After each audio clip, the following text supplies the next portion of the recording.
A new treatment for varicose veins that allows patients to walk within minutes of the operation is being offered on the Isle of Wight.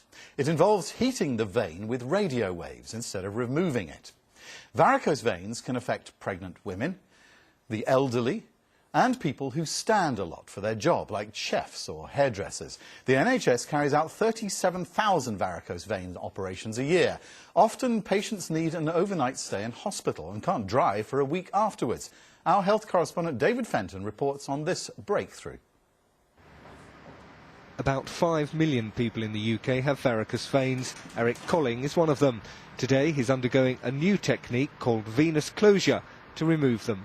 A small tube is inserted under local anaesthetic. Radio waves are then used to heat and close the vein, and immediately the blood which was collecting there is redirected to a healthy vein. And that's what's happening here. This catheter is heating the vein to 105 degrees, then shrinks and is simply absorbed by the body. And that whole process of heating and shrinking takes just 3 or 4 minutes.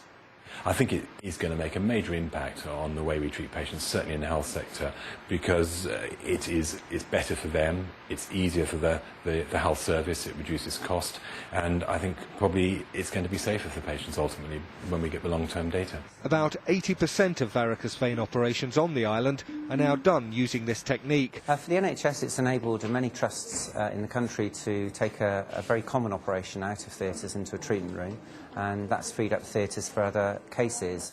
And the beauty of it is the patient can literally walk off the operating table when it's finished. David Fenton, BBC South Today.